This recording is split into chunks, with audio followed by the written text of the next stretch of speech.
love to get your input on this one, as we're going to talk about guns. Evidently, you're buying more guns than ever before.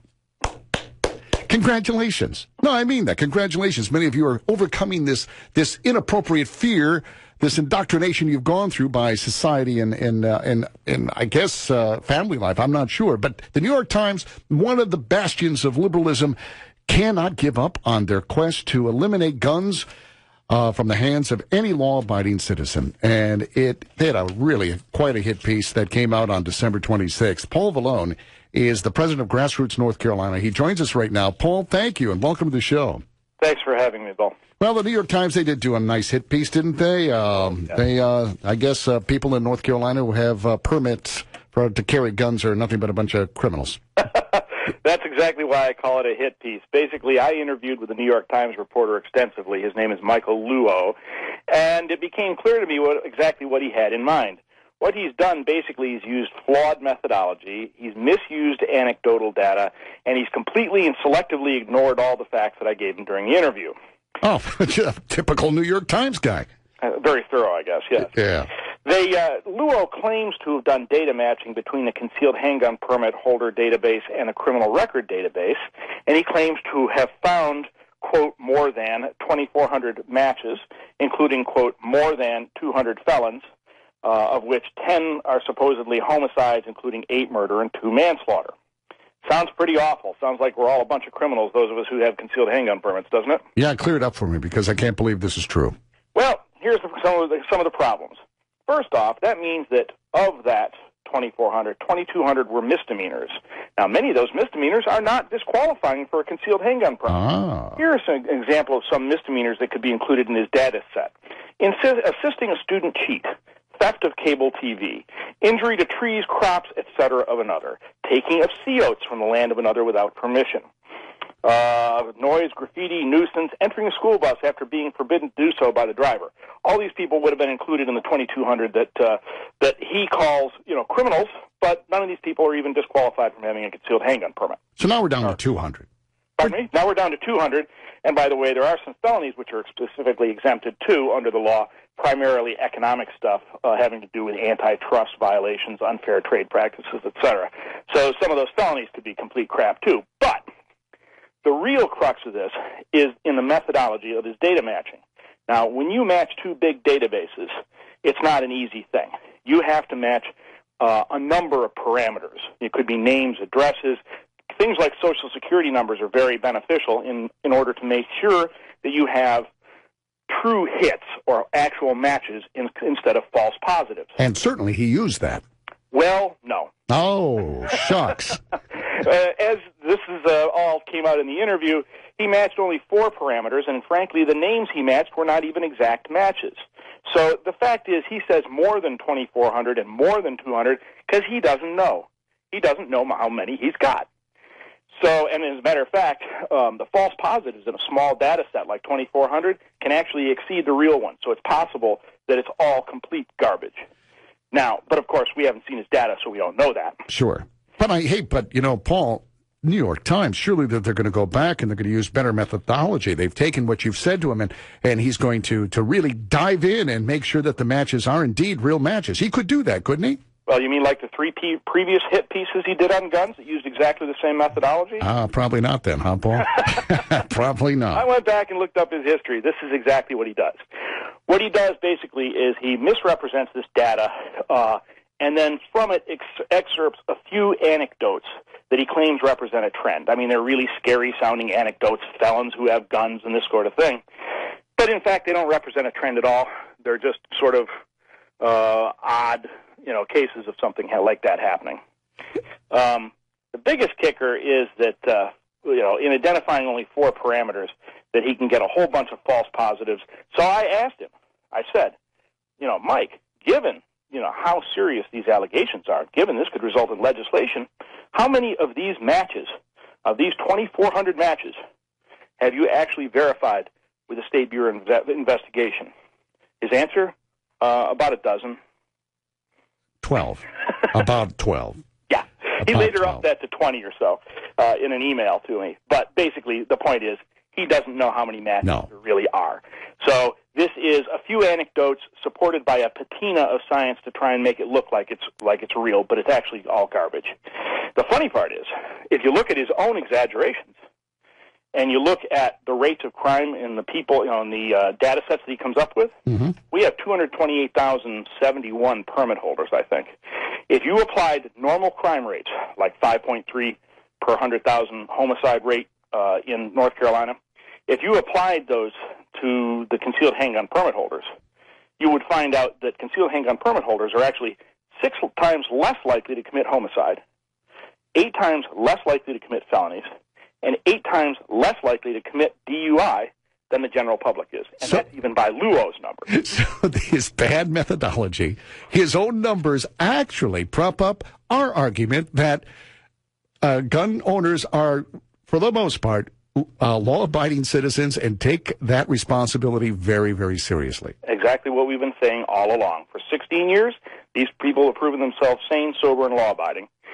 And better yet, during the 16 years under concealed carry, violent crime in North Carolina has dropped by 43.5%. Oh, he says that's bunk. There are lots of studies out there. Paul, I read his piece. There are lots of studies out there that conflict with that. Well, it's funny because that's exactly one of his other usual MOs, namely to discredit research that's been done on concealed carry by people like John Lott. I'm sure you're familiar with Dr. Lott. He's former chief economist of the U.S. Sentencing Commission. He's done all the seminal research on concealed carry. But, of course, Luo cites exactly one study, by Ayers and Donahue, who are perpetual anti-gunners, and claims that Lott is, quote, discredited, which, of course, is not true. This is dangerous, though, Paul. We're kind of joking around here, and I'm being a bit sarcastic with my questions, but the New York Times is still a very powerful paper, and it does, in fact, create opinion, and as you said, could very well lead to legislation, if not here this year, maybe down the road or other places. Oh, that's very true. And what Luo does, these are pieces that in the New York Times can run between 2,500 and 4,000 words. Right. He gets a lot of column inches. I just wish he would fill them with something honest, but that's another matter.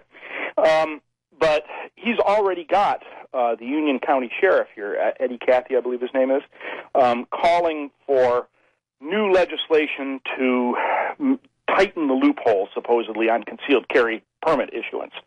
Now, of course, the Union County Sheriff was put on the hot seat by Mr. Luo for failing to revoke the permit of someone who fired into a dwelling containing one of the sheriff's own deputies. So, and of course, Eddie Cathy then says, well, that's the problem with the system. No, here's one of the things that Luo ignores. And I told him, so I know he knows it.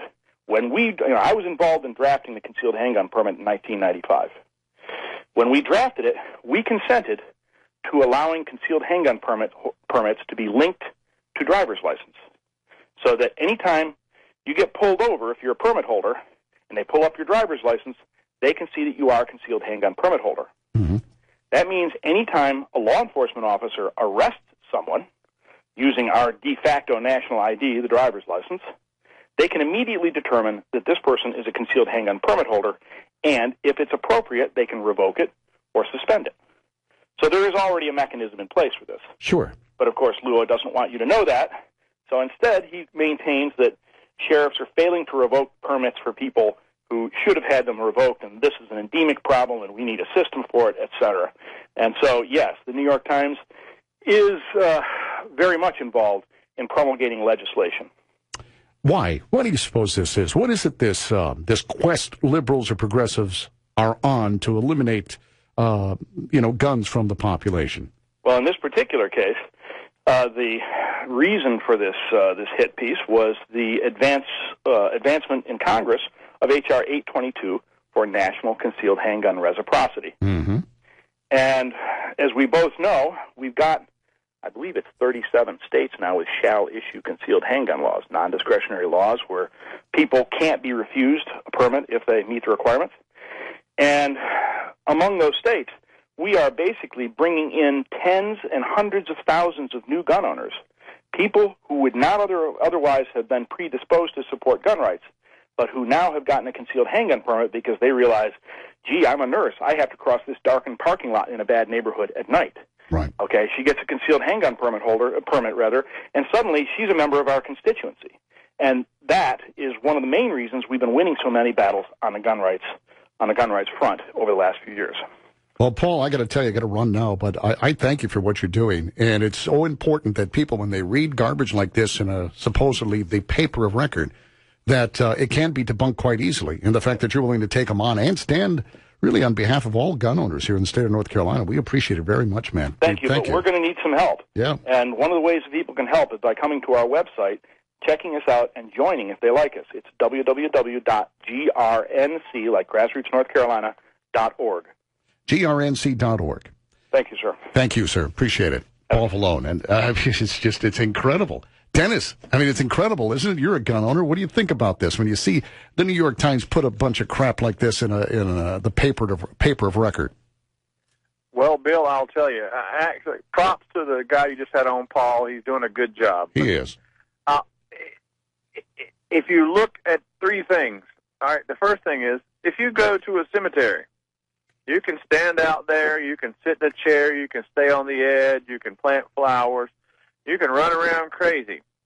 Nobody there bothers you. There are no liberals, there are no conservatives. The same thing is happening with the liberals in this country. They fear one thing. You heard a while back the union guy, Trumka, tell Mr. Obama that he said, "We are your army."